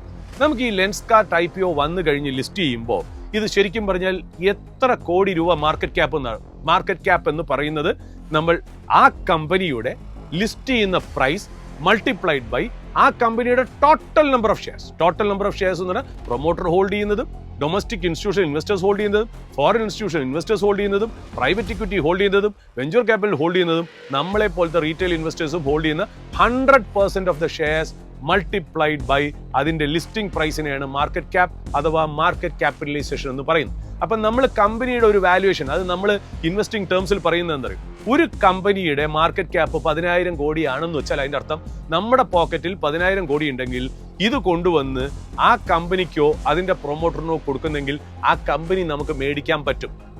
ശരിക്കും പറഞ്ഞാൽ നമ്മുടെ ജീവിതത്തിൽ അങ്ങനെയല്ല നടക്കുന്നത്, എങ്കിലും മാർക്കറ്റ് ക്യാപ്പിനെ നമ്മൾ അങ്ങനെയാണ് ഡിഫൈൻ ചെയ്യുന്നത്. അതായത് മാർക്കറ്റ് ക്യാപ്പ് എന്ന് പറയുന്ന ഫിഗർ നമ്മൾ പൈസയായിട്ട് കൊടുക്കുകയാണെങ്കിൽ ആ കമ്പനി നമുക്ക് കിട്ടും എന്നുള്ളതാണ്. കുറച്ച് ഹയർ ലെവലിൽ നമ്മൾ എന്റർപ്രൈസ് വാല്യൂ എന്ന് പറയും. അതായത് മാർക്കറ്റ് ക്യാപ്പ് പ്ലസ് ആ കമ്പനിക്കുള്ള ഡെപ്റ്റ് അതിന്റെ കൂടെ ആഡ് ചെയ്യുന്നു, അതിന്റെ കൂടെ ആ കമ്പനിക്കകത്തിരിക്കുന്ന ക്യാഷ് മൈനസ് ചെയ്യുന്നു. അതിനെയാണ് എന്റർപ്രൈസ് വാല്യൂ എന്ന് പറയുന്നത്. ഞാൻ അതിലേക്കൊന്നും കോംപ്ലിക്കേറ്റ് ചെയ്ത് ഞാൻ പോകുന്നില്ല, മാർക്കറ്റ് ക്യാപ്പിൽ മാത്രം നിർത്തുന്നു എന്നുള്ളതാണ്. ആ മാർക്കറ്റ് ക്യാപ്പ് ലെൻസ്കാർട്ടിന് IPO കഴിയുമ്പോൾ 70,000 കോടിയുടെ മാർക്കറ്റ് ക്യാപ്പ് വരും എന്നുള്ളതാണ്. അപ്പോൾ 70,000 കോടി മാർക്കറ്റ് ക്യാപ്പ് ഒരു വശത്ത് ലെൻസ്കാർട്ട്. നമ്മൾ ഇനി അതേപോലത്തെ നമ്മുടെ ടൈറ്റൻ i+ എന്ന് പറയുന്ന ബിസിനസ്സിന് എത്ര വരാം അതിന്റെ ഒരു മാർക്കറ്റ് ക്യാപ്പ് എന്നുള്ളത് നമുക്ക് കാൽക്കുലേറ്റ് ചെയ്ത് നോക്കാം. ഒരു കാര്യം നമ്മൾ മനസ്സിലാക്കണം, ഈ ടൈറ്റൻ i+ എന്ന് പറയുന്നത് ടൈറ്റൻ എന്ന് പറയുന്ന വലിയൊരു ബിസിനസിന്റെ ഒരു ചെറിയൊരു ഭാഗം മാത്രമാണ് എന്നുള്ളതാണ്. ആ ബിസിനസ്സിനകത്ത് ജുവലറി ഉണ്ട്, അതുകൂടാതെ വാച്ചസ് ഉണ്ട്. അതിന്റെ ഒരു ചെറിയൊരു വിഭാഗം മാത്രമേ ഈ ഐവെയർ ബിസിനസ് ഉള്ളൂ. അപ്പൊ അതിൽ നിന്ന് മാർക്കറ്റ് ക്യാപ്പ് കണ്ടുപിടിക്കുക എന്ന് പറഞ്ഞാൽ ഒരു കാൽക്കുലേഷനിൽ കൂടെ നമുക്ക് കണ്ടുപിടിക്കാൻ പറ്റൂ. നമുക്ക് വെബ്സൈറ്റ്സിൽ കൂടെയോ സ്ക്രീനർ പോലെയുള്ള ആപ്പുകൾ വഴിയോ മണി കൺട്രോൾ പോലെയുള്ള ആപ്പുകൾ വഴിയോ ഏതെങ്കിലും ബ്രോക്കിംഗ് കമ്പനികളുടെ വെബ്സൈറ്റ് വഴിയോ നമുക്ക് കണ്ടുപിടിക്കാൻ പറ്റില്ല. അപ്പോൾ ഒരു ഇംപ്ലൈഡ് വാല്യുവേഷൻ, അതായത് നമ്മൾ ഇടുന്ന ഒരു വാല്യുവേഷൻ ബേസ്ഡ് ഓൺ ട്രെൻഡുകൾ, അതായത് ചുറ്റുമുള്ള മറ്റുള്ള കമ്പനിക്ക് എത്രയൊക്കെയാണോ വാല്യുവേഷൻ വരുന്നത് അത് വെച്ചിട്ടാണ് നമ്മൾ ഇതിനെ വാല്യൂ ചെയ്യുന്നത് എന്നുള്ള നമുക്ക് നോക്കാം. ഇപ്പൊ ട്രെൻഡ് എന്ന് പറയുന്ന ടാറ്റയുടെ മറ്റൊരു കമ്പനി, അവർ എന്താണ് ചെയ്യുന്നത്, ഗാർമെന്റ് റീറ്റെയിലിംഗ്. ആ ഒരു കമ്പനിയുടെ മാർക്കറ്റ് ക്യാപ്പ് എന്ന് പറയുന്നത് അവരുടെ സെയിൽസിന്റെ, അതായത് അവരുടെ സെയിൽസിന്റെ 8 തൊട്ട് 10 ടൈംസ് വരെയാണ് അവരുടെ മാർക്കറ്റ് ക്യാപ്പ് വാല്യൂ ചെയ്തിരിക്കുന്നത് എന്നുള്ള. അപ്പോൾ ട്രെൻഡ് വളരെ പ്രോഫിറ്റബിളും ക്യാഷ് ഫ്ലോ ഉള്ള ഒരു ബിസിനസ് ആണ്. അപ്പൊ ട്രെൻഡ് മാത്രം നമുക്ക് കണക്കിലെടുത്താൽ പോരാ. നമുക്ക് നൈക്ക പോലെയുള്ളൊരു കമ്പനി, നൈക്ക പോലെ ഇതേപോലെ അത് അവർക്കും ഈ പറഞ്ഞ പോലെ ഫിസിക്കൽ സ്റ്റോർ ഉണ്ട്, അവർ ഒരു e-commerce വഴിയും അവർ സർവ് ചെയ്യുന്നുണ്ട്. അതിനെ നമുക്ക് നോക്കാം. എന്നാൽ ടൈറ്റൻ പോലെയോ ടൈറ്റന്റെ ഡിവിഷനായ ടൈറ്റൻ i+ പോലെയോ അത്ര പ്രോഫിറ്റബിലിറ്റി ഇല്ലാത്ത നൈക്കയ്ക്ക് പോലും അവരുടെ മാർക്കറ്റ് ക്യാപ്പ് എന്ന് പറയുന്നത് അവരുടെ സെയിൽസിന്റെ 5 ടൈംസിലാണ് മാർക്കറ്റ് വാല്യൂ ചെയ്തിരിക്കുന്നത്. മാർക്കറ്റ് ട്രെൻഡിനും നൈക്കയ്ക്കും കൊടുത്തിരിക്കുന്ന വാല്യുവേഷൻ ഇതാണെങ്കിൽ തീർച്ചയായിട്ടും നമുക്കറിയാം ഈ പറയുന്ന പോലെ ടൈറ്റൻ i+നും നമുക്ക് അവരുടെ സെയിൽസിന്റെ 5 ടൈംസ് കൊടുക്കാം. അതാവാം ഇതിന്റെ മാർക്കറ്റ് ക്യാപ്പ്, അതായത് ഇംപ്ലൈഡ് മാർക്കറ്റ് ക്യാപ്പ് അതാവാം. അങ്ങനെയാണെങ്കിൽ ടൈറ്റൻ i+ന് എത്രയാണ് റവന്യൂ? 796 crores ആണ് റവന്യൂ. അതിന് നമ്മൾ ആ സെയിൽസിനെ 5 ടൈംസ് ഇട്ട് നമ്മൾ മൾട്ടിപ്ലൈ ചെയ്യുകയാണെങ്കിൽ ഏതാണ്ട് 3,980 മുതൽ 4,000 കോടി വരെ കിട്ടും. ഇതിന്റെ മാർക്കറ്റ് ക്യാപ്പ് ആവാം എന്നുള്ളൊരു കാൽക്കുലേഷനാണ് നമ്മൾ പോകുന്നത്. എങ്കിലും നമ്മളൊരു സിമ്പിൾ കാൽക്കുലേഷൻ, ഒരു കൺസർവേറ്റീവ് ബേസിസിന് വേണ്ടിയിട്ട് 3,500 കോടി വാല്യുവേഷൻ എന്നുള്ള രീതിയിൽ നമുക്ക് ടൈറ്റൻ i+നെ കാണാം എന്നുള്ളതാണ്. അതായത് ലെൻസ്കാർട്ട് IPO കഴിയുമ്പോൾ 70,000 കോടി മാർക്കറ്റ് ക്യാപ്പ്, എന്നാൽ ടൈറ്റൻ i+ന് നമ്മുടെ ഒരു വാല്യുവേഷൻ പാരാമീറ്റർ വെച്ച് നമുക്ക് മനസ്സിലായത് 3500 കോടി വരെ മാർക്കറ്റ് ക്യാപ്പ് ആവാം എന്നുള്ള. നമുക്ക് ഈ രണ്ട് ഫിഗറും നമ്മുടെ മുന്നിൽ കിട്ടിയാൽ നമുക്ക് ഒരു കാര്യം നമുക്ക് കണ്ടുപിടിക്കാൻ വളരെ എളുപ്പമാണ്. അതായത് ഒരു സ്റ്റോറിന്റെ വാല്യുവേഷൻ എത്രയെന്ന് കണ്ടുപിടിക്കാം. അതായത് ടോട്ടൽ സ്റ്റോർ ഉൾപ്പെടുന്ന ഈ കമ്പനികളുടെ മാർക്കറ്റ് ക്യാപ്പാണല്ലോ ഈ പറഞ്ഞത്. അങ്ങനെയാണെങ്കിൽ ഇതിൽ നിന്നും നമുക്ക് എങ്ങനെ ഒരു സ്റ്റോറിന്റെ മാർക്കറ്റ് ക്യാപ്പ് അഥവാ വാല്യുവേഷൻ എത്രയാണ് എന്ന് വേണമെങ്കിൽ നമുക്കൊന്ന് കണ്ടുപിടിക്കാം. നമുക്കൊന്ന് നോക്കാം. ലെൻസ്കാർട്ടിന് നമ്മൾ പറയുന്നത് എത്ര? മാർക്കറ്റ് ക്യാപ്പ് 70,000 കോടിയാണ്. ആ 70,000 കോടി എത്ര സ്റ്റോഴ്സ് ഉണ്ടെന്നാണ് പറഞ്ഞത്? ഇന്ത്യ സ്റ്റോഴ്സ് നമ്മൾ 1600-ന്റെയും 1800-ന്റെ ആവറേജ് എടുത്ത എത്ര? 1700 സ്റ്റോഴ്സ്. അപ്പൊ 70,000 കോടി ഡിവൈഡഡ് ബൈ 1700 എന്ന് പറയുന്നത് 41 കോടിയാണ് ഒരു സ്റ്റോറിന്റെ വാല്യുവേഷൻ. നമ്മൾ നേരത്തെ പറഞ്ഞല്ലോ, ഒരു സ്റ്റോറിൽ നിന്ന് എത്ര റവന്യൂ കിട്ടുന്നു നമ്മൾ മനസ്സിലാക്കി, എത്രയാണ് ഓപ്പറേറ്റിംഗ് പ്രോഫിറ്റ് എന്ന് മനസ്സിലാക്കി. ആ സ്റ്റോറിന്റെ വാല്യുവേഷൻ കണക്കുകൾ നമ്മളെ മനസ്സിലാക്കി തരുന്നത് 41 കോടിയാണ് എന്നുള്ളതാണ്. ഇനി നമുക്ക് അതേപോലെ തന്നെ ടൈറ്റൻ ഐ നമുക്ക് നോക്കാം. ടൈറ്റൻ ഐ പ്ലസ് എന്ന് പറയുന്നത് 3500 കോടി മാർക്കറ്റ് ക്യാപ്പാണെന്ന് നമ്മൾ പറഞ്ഞു. അതിന് 550 സ്റ്റോഴ്സ് ഉണ്ടെന്ന് പറഞ്ഞു. ഈ 550 എന്ന് പറയുന്ന ഫിഗർ കമ്പനിയുടെ വെബ്സൈറ്റിലായതുകൊണ്ട് ആ ഫിഗർ നമ്മൾ എടുക്കുന്നു. അങ്ങനെ നോക്കുകയാണെങ്കിൽ ഒരു സ്റ്റോറിന്റെ വാല്യുവേഷൻ എന്ന് പറയുന്നത് 6.3 കോടിയാണ് എന്നുള്ളത്. ഇനി നമുക്ക് നോക്കാം. ജനറലി എല്ലാവരും ടൈറ്റൻ ഐ പ്ലസിനെ വാല്യൂ ചെയ്തിരിക്കുന്നത് 900 സ്റ്റോഴ്സ് എന്നുള്ള കണക്കുകൊണ്ടാണ്. ഏതാണ്ട് വരുന്നത് 3.89 crore ആണ്. അതായത് 550 സ്റ്റോർ ആണെങ്കിൽ ഒരു സ്റ്റോറിന്റെ വാല്യുവേഷൻ 6.3 കോടി. എന്നാൽ 900 സ്റ്റോറിന്റെ വാല്യുവേഷൻ ആണെങ്കിൽ 3.89 കോടി ആണെന്നുള്ളതാണ്. അപ്പൊ ഇത്രയും കാര്യങ്ങൾ നമ്മളൊരു ബേസിക് ഫൗണ്ടേഷൻ ആണ്. ഈ ഫിഗേഴ്സ് എല്ലാം മനസ്സിലാക്കിയിട്ട് വേണം നമുക്ക് ഇതിനകത്തൊരു റിലേറ്റീവ് വാല്യുവേഷൻ അല്ലെങ്കിൽ കമ്പാരിസൺ നമുക്ക് നടത്താം എന്നുള്ളതാണ്. നമുക്കൊരു കാര്യം ചോദിക്കാം. ഒരു വാല്യുവേഷൻ നടത്താൻ ഏറ്റവും ബെസ്റ്റ് കാര്യം എന്താ? നമുക്കിപ്പോൾ എത്രയായി? നമുക്കൊരു വാല്യുവേഷൻ കിട്ടി അല്ലേ? ലെൻസ്കാർട്ടിന്റെ ഒരു സ്റ്റോറിന്റെ വാല്യുവേഷൻ കിട്ടി, ടൈറ്റൻ ഐ പ്ലസിന്റെ ഒരു സ്റ്റോറിന്റെ വാല്യുവേഷൻ കിട്ടി. ലെൻസ്കാർട്ടിന്റെ ഒരു സ്റ്റോറിൽ നിന്ന് എത്ര റവന്യൂ കിട്ടും നോക്കി, എത്ര ഓപ്പറേറ്റിംഗ് പ്രോഫിറ്റ് കിട്ടുന്നു. ഇപ്പുറത്തെ വശത്താണെങ്കിലോ ടൈറ്റൻ ഐ പ്ലസിൽ നിന്നും ഒരു കൊല്ലം എത്ര റവന്യൂ കിട്ടുന്നു മനസ്സിലായി, എത്ര ഓപ്പറേറ്റിംഗ് പ്രോഫിറ്റ് കിട്ടുന്നു മനസ്സിലായി. അങ്ങനെയാണെങ്കിൽ നമ്മൾ വാല്യുവേഷൻ എന്ന് പറയും നമ്മളൊരു സ്ഥലം മേടിക്കുന്ന രീതി. ഞാൻ വീണ്ടും ആ ക്യാവിയേറ്റ് ഞാൻ വീണ്ടും ഉപയോഗിക്കുന്നു. ഇതൊരു റൈറ്റ് മെത്തേഡ് ഓഫ് വാല്യുവേഷനെ അല്ല, നമ്മളൊരു ഇൻഡിക്കേറ്റീവ് പർപ്പസിന് മാത്രം അല്ലെങ്കിൽ ബാക്ക് ഓഫ് ദ എൻവലപ്പ് കാൽക്കുലേഷന് വേണ്ടി മാത്രമാണ് നമുക്കൊന്ന് നോക്കാം. അതായത് എത്ര രൂപ കൊടുത്ത് നമ്മൾ ഈ ഒരു സ്റ്റോർ മേടിക്കുകയാണെങ്കിൽ നമുക്ക് ഒരു കൊല്ലം ഇത്രയും പ്രോഫിറ്റ് കിട്ടുമല്ലോ. ആ പ്രോഫിറ്റ് വെച്ച് എത്ര കൊല്ലം കൊണ്ട് നമ്മൾ ഇൻവെസ്റ്റ് ചെയ്ത പൈസ ബ്രേക്ക് ഈവൺ ആവും എന്നുള്ളൊരു കണക്കിലേക്ക് നമുക്കൊന്ന് നോക്കാം എന്നുള്ളതാണ് നമുക്ക് മനസ്സിലാവുന്നത്. അതിൽ നിന്ന് നമുക്ക് മനസ്സിലാവുന്ന കാര്യം, നമ്മുടെ മുന്നിൽ എല്ലാ വാല്യുവേഷൻ പാരാമീറ്റേഴ്സും ഉണ്ട്. അതായത് ഒരു സ്റ്റോറിന്റെ വാല്യുവേഷൻ ഉണ്ട്, അവിടുന്ന് കിട്ടുന്ന ഒരു റവന്യൂ ഉണ്ട്, ഞാൻ നേരത്തെ പറഞ്ഞു. അതുകൂടാതെ അവിടുന്ന് കിട്ടുന്ന ഓപ്പറേറ്റിംഗ് പ്രോഫിറ്റും നമ്മൾ നേരത്തെ സൂചിപ്പിച്ചു. ഈ ഫിഗർ വെച്ച് നോക്കുകയാണെങ്കിൽ ടൈറ്റന്റെ ആ ഒരു സ്റ്റോർ വാല്യുവേഷൻ നമ്മൾ പൈസയായിട്ട് ഇൻവെസ്റ്റ് ചെയ്യുകയാണെങ്കിൽ ആ കിട്ടുന്ന നെറ്റ് പ്രോഫിറ്റ് വെച്ച് നോക്കുകയാണെങ്കിൽ നമുക്ക് ബ്രേക്ക് ഈവൻ ആവാൻ 41 കൊല്ലം എടുക്കും എന്നുള്ളതാണ് അതിനകത്തുള്ള പ്രത്യേകത. നമുക്കത് മാറ്റി വെച്ച് ലെൻസ്കാർട്ടിനെ നോക്കാം. ലെൻസ്കാർട്ടിന് നമ്മൾ ഇൻവെസ്റ്റ് ചെയ്യുന്ന ഒരു സ്റ്റോറിൽ നമ്മൾ ഈ പറയുന്ന വാല്യുവേഷൻ, ആ സ്റ്റോറിന്റെ വാല്യുവേഷന്റെ പൈസ നമ്മൾ കൊടുത്ത് അത് മേടിക്കുകയാണെങ്കിൽ അതിൽ നിന്ന് കിട്ടുന്ന നെറ്റ് പ്രോഫിറ്റ് ഉപയോഗിച്ച് നമ്മൾ ഇൻവെസ്റ്റ് ചെയ്ത പൈസ എത്ര നാൾ കൊണ്ട് ബ്രേക്ക് ഈവൻ ആവും എന്നുള്ളതാണ്. ടൈറ്റൻ ഐ പ്ലസിന് 41 കൊല്ലമാണെങ്കിൽ ലെൻസ്കാർട്ടിന് വരുന്നത് 87 കൊല്ലം. Almost double of Titan eye plus എന്നുള്ളതാണ് ഈ പറയുന്ന ഒരു സിമ്പിൾ കാൽക്കുലേഷൻ കാണിച്ചു തരുന്നത്. ഇത് ഞാൻ പറഞ്ഞല്ലോ, വെറും അക്കാഡമിക് പർപ്പസിന് വേണ്ടി മാത്രമാണ്. ഒരു IPO മോശമാണോ എന്ന് നല്ലതാണോ എന്ന് പറയാൻ വേണ്ടിയിട്ടല്ല. എന്നാലും ചില കമ്പനികളുടെ IPO എൻ്റെ പേഴ്സണൽ ഒപ്പീനിയനിൽ വാല്യുവേഷൻ സ്ട്രെച്ച്ഡ് ആയതുകൊണ്ടും എക്സ്പെൻസീവ് ആയതുകൊണ്ടും അത് വളരെ ഹൈ റേറ്റിന് വന്ന് നമ്മുടെ മുന്നിൽ ഇഷ്യൂ വരുമ്പോഴും നമ്മൾ ചോദ്യം ചെയ്യണം എന്നുള്ളത് നിങ്ങൾക്ക് വേണ്ടി ഞാൻ ഇവിടെ ചെയ്യുന്നു എന്നുള്ളത് മാത്രം. അപ്പോൾ ഈ ഒരു ലെൻസ്കാർട്ട് എന്ന് പറയുന്നത് ഒരു ഹൈബ്ഡ് ആയിട്ടുള്ള IPO ആണെന്നുള്ളത് വളരെ സിമ്പിൾ കാൽക്കുലേഷനിൽ നിന്ന് തന്നെ നമുക്ക് മനസ്സിലാക്കാം. നമ്മളിപ്പോൾ ഒരു ടേബിൾ കൊടുക്കുമ്പോൾ നമുക്ക് നോക്കുകയാണെങ്കിൽ ഞാൻ ജസ്റ്റ് ഒന്ന് പറഞ്ഞ കാര്യങ്ങൾ ഞാനൊന്ന് സമ്മറൈസ് ചെയ്യാം. അതായത് ലെൻസ്കാർട്ടിൻ്റെയും ടൈറ്റൻ ഐ പ്ലസിൻ്റെയും കാര്യമാണ്. FY25 റവന്യൂ ലെൻസ്കാർട്ടിന് 6653 കോടി. എന്നാൽ ടൈറ്റൻ ഐ പ്ലസിന് 796 കോടി. ഇനി ഓപ്പറേറ്റിംഗ് പ്രോഫിറ്റ് നോക്കാം. ലെൻസ്കാർട്ടിന് 803 കോടി, എന്നാൽ ടൈറ്റൻ ഐ പ്ലസിന് 85 കോടി. ഇനി മാർക്കറ്റ് ക്യാപ്പ് നോക്കാം. അതായത് ടോട്ടൽ കമ്പനിയുടെ വാല്യുവേഷൻ IPO കഴിയുമ്പോൾ ലെൻസ്കാർട്ടിന് കിട്ടുന്നത് 70,000 കോടിയാണെങ്കിൽ നമ്മൾ കാൽക്കുലേറ്റ് ചെയ്ത ടൈറ്റൻ ഐ പ്ലസിന്റെ ടോട്ടൽ ടൈറ്റൻ കമ്പനിയിൽ നിന്നും നമുക്ക് ഇംപ്ലൈഡ് ആയിട്ട് കിട്ടിയ മാർക്കറ്റ് ക്യാപ്പ് എന്ന് പറയുന്നത് 3500 കോടി. ഇനി നമുക്ക് സ്റ്റോഴ്സ് നോക്കാം. 1700 സ്റ്റോഴ്സ് ഇന്ത്യയിൽ ലെൻസ്കാർട്ടിന്, എന്നാൽ 2723 സ്റ്റോഴ്സ് ഗ്ലോബലി. അതാണ് ലെൻസ്കാർട്ടിന്റെ നമ്പർ ഓഫ് സ്റ്റോഴ്സ്. ഇനി ടൈറ്റൻ ഐപ്ലസിന്റെ നോക്കാം. 550 stores as per companies website. മറ്റുള്ള പല സോഴ്സും മാധ്യമങ്ങളും എല്ലാ കാൽക്കുലേഷനും ഉപയോഗിക്കുന്നത് 900 സ്റ്റോഴ്സ്. ഇതാണ് ആ കമ്പാരിസൺ എന്ന് പറയുന്നത്. ഇനി നമുക്ക് ഈ രണ്ട് കമ്പനികളുടെയും ഓപ്പറേറ്റിംഗ് പ്രോഫിറ്റ് എത്രയാണെന്ന് നോക്കാം. കാര്യം റവന്യൂ മനസ്സിലാക്കി കഴിഞ്ഞാൽ operating profit per store per ഇയറും കൂടെ നമ്മൾ മനസ്സിലാക്കണം എന്നുള്ളതാണ്. നമുക്ക് നോക്കാം. ലെൻസ്കാർട്ടിന് 1700 സ്റ്റോർ ആണ് മാനദണ്ഡമായി എടുക്കുകയാണെങ്കിൽ 47 ലക്ഷം രൂപയാണ് ഒരു കൊല്ലത്തെ ആ സ്റ്റോറിലെ ഓപ്പറേറ്റിംഗ് പ്രോഫിറ്റ്. ഇനി നമുക്ക് ഏതാണ്ട് 2723 സ്റ്റോർ എന്ന് പറയുന്ന കണക്ക് വെച്ചിട്ട് നമുക്ക് നോക്കാം. അങ്ങനെയാണെങ്കിൽ 11 ലക്ഷമാണ് ഒരു കൊല്ലം ആ സ്റ്റോറിൽ നിന്ന് നമുക്ക് കിട്ടുന്ന ഓപ്പറേറ്റിംഗ് പ്രോഫിറ്റ്. നമുക്കിനി ഇപ്പുറത്തെ വശം നോക്കാം. Operating profit of Titan eye plus per store, അതായത് ഒരു സ്റ്റോറിൽ നിന്നും ഒരു കൊല്ലം എത്രയാണ് ഓപ്പറേറ്റിംഗ് പ്രോഫിറ്റ് കിട്ടുന്നത് എന്നുള്ളതാണ്. അതായത് നമുക്ക് 550 സ്റ്റോർ ആണ് നമ്മൾ മാനദണ്ഡമായിട്ട് എടുക്കുന്നത്, അല്ലെങ്കിൽ 500 സ്റ്റോർ ആണ് എടുക്കുന്നത് എന്നുണ്ടെങ്കിൽ 15.5 ലാക്സ് ആണ് ഒരു കൊല്ലത്തെ പെർ സ്റ്റോർ ഓപ്പറേറ്റിംഗ് പ്രോഫിറ്റ് എന്നുള്ളത്.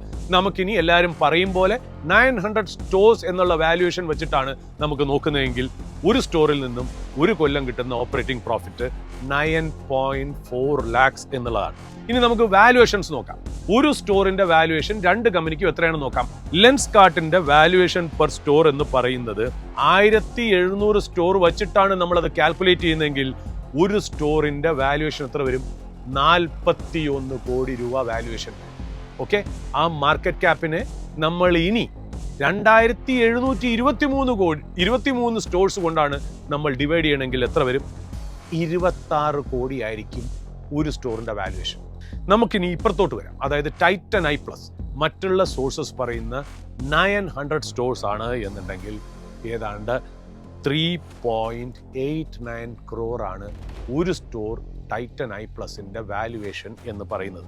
നമ്മൾ ഇങ്ങനെ കണക്ക് കൂട്ടാം. അതായത് നമ്മുടെ പോക്കറ്റിൽ ആ ഒരു സ്റ്റോർ മേടിക്കാൻ, ആ പറയുന്ന വാല്യുവേഷനിൽ മേടിക്കാനുള്ള പൈസ നമ്മുടെ കയ്യിലുണ്ടെങ്കിൽ നമ്മൾ അതിനെ മേടിച്ചാൽ അതിൽ നിന്ന് കിട്ടുന്ന റവന്യൂ ഉപയോഗിച്ച് അതിൽ നിന്ന് കിട്ടുന്ന പ്രോഫിറ്റ് നമ്മൾ മുന്നിൽ കണ്ടു എത്ര കൊല്ല പ്രോഫിറ്റ് കിട്ടിയാൽ നമ്മൾ ഈ ഇൻവെസ്റ്റ് ചെയ്യുന്ന പൈസ നമുക്ക് തിരിച്ചു കിട്ടും എന്ന് നമ്മൾ നോക്കിയാൽ ലെൻസ്കാർട്ടിന്റെ കേസിൽ നമുക്ക് മനസ്സിലാവുന്നത്, അതായത് 1700 സ്റ്റോർ വച്ചിട്ടുള്ള കണക്കാണെങ്കിൽ നമുക്ക് പേ ബാക്ക് അല്ലെങ്കിൽ ബ്രേക്ക് ഈവൻ എന്ന് പറയുന്നത് 87 കൊല്ലം എടുക്കും നമ്മൾ ഇൻവെസ്റ്റ് ചെയ്ത പൈസ നമുക്ക് ബ്രേക്ക് ഈവൻ ആവാനായിട്ട്. ഇനി 1700 മാറ്റി 2723 എന്ന് പറയുന്ന ടോട്ടൽ സ്റ്റോർസ് എടുത്താലോ നമുക്ക് എത്ര കൊല്ലം എടുക്കും എന്നറിയോ? 227 കൊല്ലം എടുക്കും നമുക്ക് ബ്രേക്ക് ഈവൻ. എന്നാൽ നമുക്ക് ഇപ്പുറത്ത് ടൈറ്റൻ ഐ പ്ലസിനെ കുറിച്ച് നമുക്ക് നോക്കാം. അതായത് നമ്മൾ ഒരു സ്റ്റോറിന്റെ വാല്യുവേഷനിൽ ഒരു സ്റ്റോർ മേടിച്ചാൽ അതിൽ നിന്ന് കിട്ടുന്ന റവന്യൂ, അതിൽ നിന്ന് കിട്ടുന്ന നെറ്റ് പ്രോഫിറ്റ് വെച്ചിട്ട് നമ്മൾ ഇൻവെസ്റ്റ് ചെയ്യുന്ന ആ വാല്യുവേഷന്റെ ആ ഒരു പ്രൈസിൽ ഇൻവെസ്റ്റ് ചെയ്യുന്ന ആ പൈസ നമുക്ക് എത്ര കൊല്ലം കൊണ്ട് നമുക്ക് ബ്രേക്ക് ഈവൻ ആവുമെന്ന് നമുക്ക് നോക്കാം.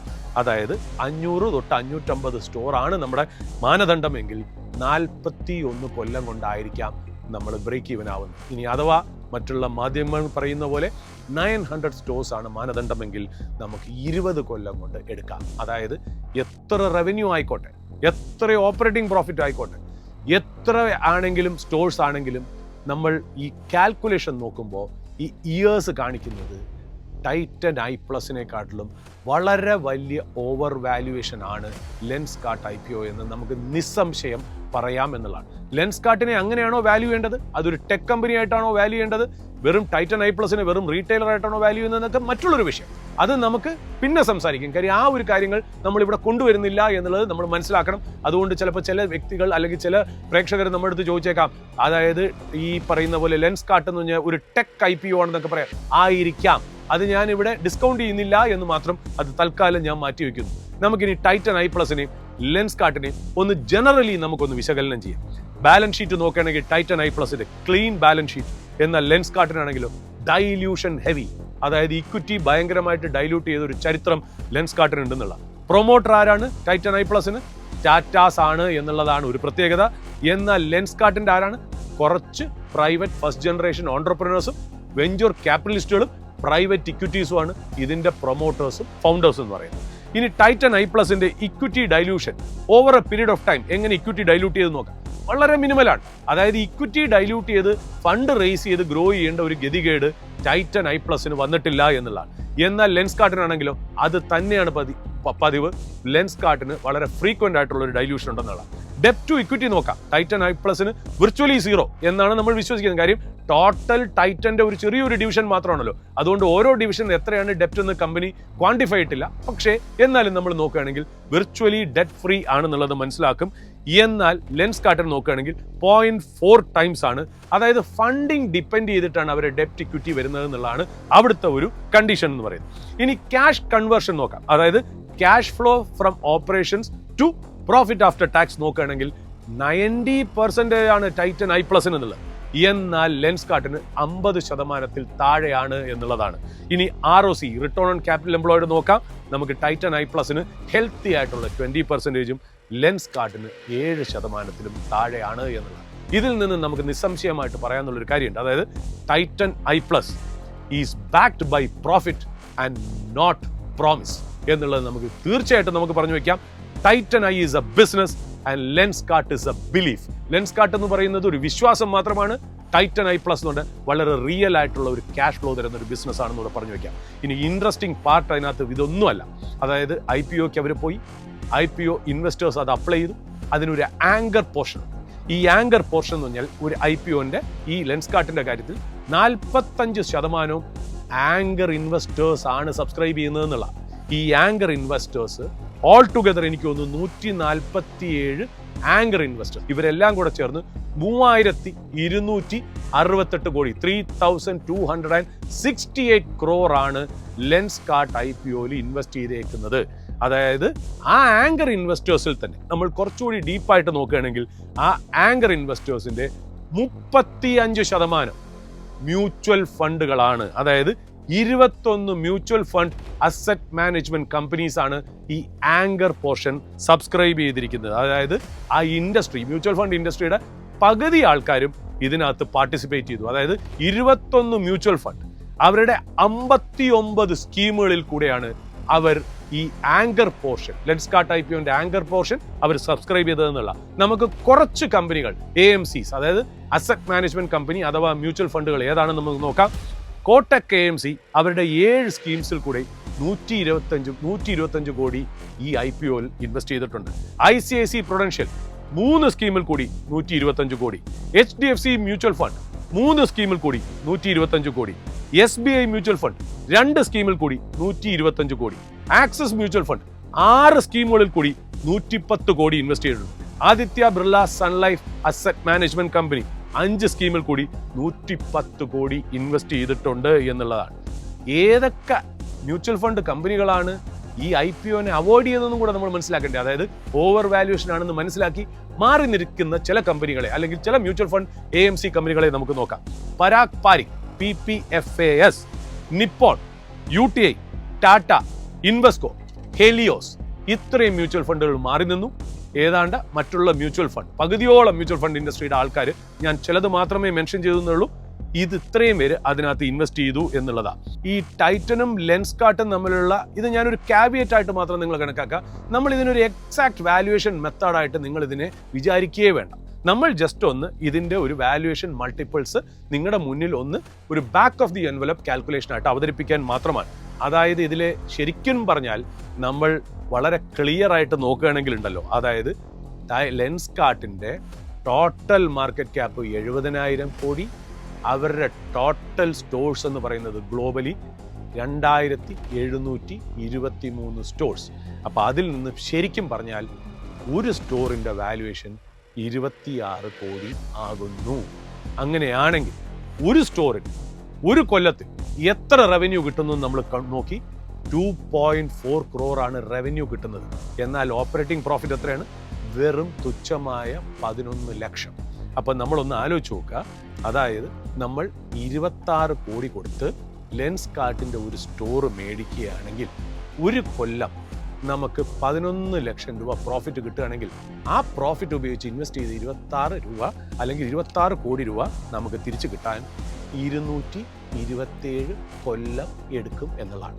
നമുക്ക് വേറൊരു കണക്ക് കൂടെ നോക്കാം. അതായത് 11 ലക്ഷമാണല്ലോ ഒരു സ്റ്റോർ ഒരു കൊല്ലം നമുക്ക് തരുന്നത്.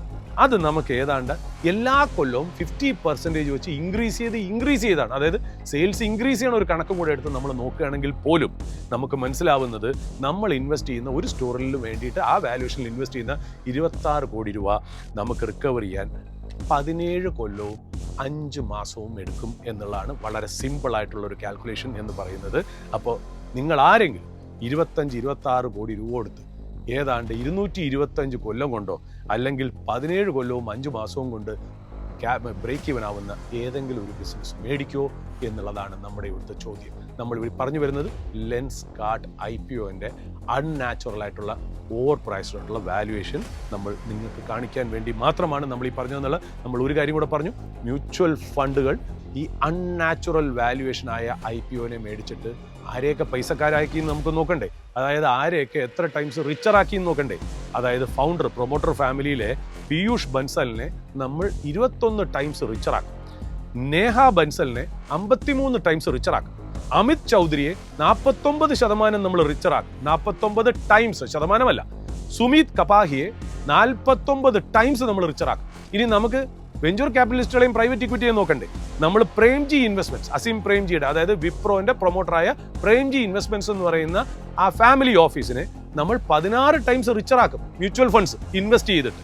നമ്മൾ ഷ്രോഡേഴ്സിനെ 10 ടൈംസ് റിച്ചറാക്കും, കേദാര ക്യാപിറ്റലിനെ 5.3 ടൈംസ് റിച്ചറാക്കും, സോഫ്റ്റ് ബാങ്കിനെ 5.4 ടൈംസ് റിച്ചറാക്കും, ടെമാസെക് എന്ന് പറയുന്ന പ്രൈവറ്റ് ഇക്വിറ്റിയെ 4.1 ടൈംസ് റിച്ചറാക്കും, ആൽഫ വേവിനെ 3.8 ടൈംസ് റിച്ചറാക്കും. ആര് റിച്ചറാക്കും? ഈ ആങ്കർ പോർഷനിൽ ഇൻവെസ്റ്റ് ചെയ്ത മ്യൂച്വൽ ഫണ്ടുകൾ ഇൻവെസ്റ്റ് ചെയ്തിട്ട് ഇവരെ ഇത്രയും പേരെ പണക്കാരാക്കും എന്നുള്ളതാണ് അതിന്റെ പ്രത്യേകത എന്ന് പറയുന്നത്.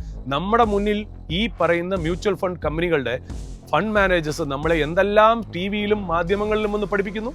Margin of safety, over valuation, price earning multiples. അതായത് നമ്മൾ മാർജിൻ ഓഫ് സേഫ്റ്റിയോടെ മേടിക്കണം, നമ്മൾ അണ്ടർ വാല്യൂഡ് ആയിട്ടുള്ള കമ്പനീസ് മേടിക്കണം, ഹൈ ക്വാളിറ്റി കമ്പനീസ് മേടിക്കണം, റീസണബിൾ ചീപ്പ് വാല്യുവേഷനിൽ മേടിക്കുന്നെന്ന് പറയുന്ന അതേ മ്യൂച്വൽ ഫണ്ട് മാനേജർമാർ ഈ പറയുന്ന കോസ്റ്റ്ലി വാല്യുവേഷൻസ് 3268 കോടി കൊടുത്തിട്ട് ഇതിന്റെ പ്രൊമോട്ടേഴ്സിനെയും ഫൗണ്ടേഴ്സിനെയും വെഞ്ചർ ക്യാപിറ്റലിസ്റ്റിനെയും പ്രൈവറ്റ് ഇക്വിറ്റി പ്ലെയേഴ്സിനെയും പൈസക്കാരാക്കിയ കണക്കാണ് ഞാൻ ഈ പറയുന്നത് എന്നുള്ളതാണ്. അതായത് ഈ പീയൂഷ് ബൻസലൊക്കെ ഉണ്ടല്ലോ, ഈ പീയൂഷ് ബൻസൽ എന്ന് പറയുന്ന ലെൻസ്കാർട്ടിന്റെ ഫൗണ്ടറും ഈ പ്രൊമോട്ടറുമായ വ്യക്തിയൊക്കെ ഈ ഷാർക്ക് ടാങ്ക് പോലെയുള്ള പരിപാടിയിൽ വന്ന് ഈ കൊച്ചു പിള്ളേര് ഏതെങ്കിലും ഒരു കമ്പനി അവരുടെ അവതരിപ്പിക്കുമ്പോൾ IPO വാല്യുവേഷനെയൊക്കെ കുറിച്ചൊക്കെ പറഞ്ഞ് അവരെ ഫയർ ചെയ്യുന്ന കണ്ടാൽ നമുക്ക് കഷ്ടം തോന്നും. അതേ വ്യക്തി തന്നെയാണ് എന്താ പറയുക ഈ ഓവർ പ്രൈസ്ഡ് ആയിട്ടുള്ള ലെൻസ്കാർട്ട് IPO കൊണ്ടുവന്നതെന്നുള്ളതാണ് അതിനകത്ത് പ്രത്യേകതയുള്ള ഒരു കാര്യം എന്നുള്ളത്.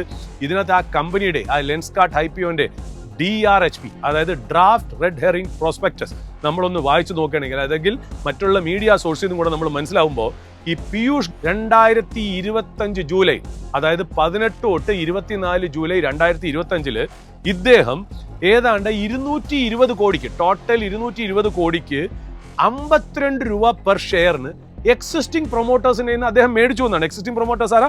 Soft bank, Kedaara capital, TR capital പോലെയുള്ള പ്ലെയേഴ്സിന്റെ ഇൻവെസ്റ്റേഴ്സിന്റെ ഇദ്ദേഹം ജൂലൈ 2025 52 രൂപ പെർ ഷെയറിന് മേടിച്ചു.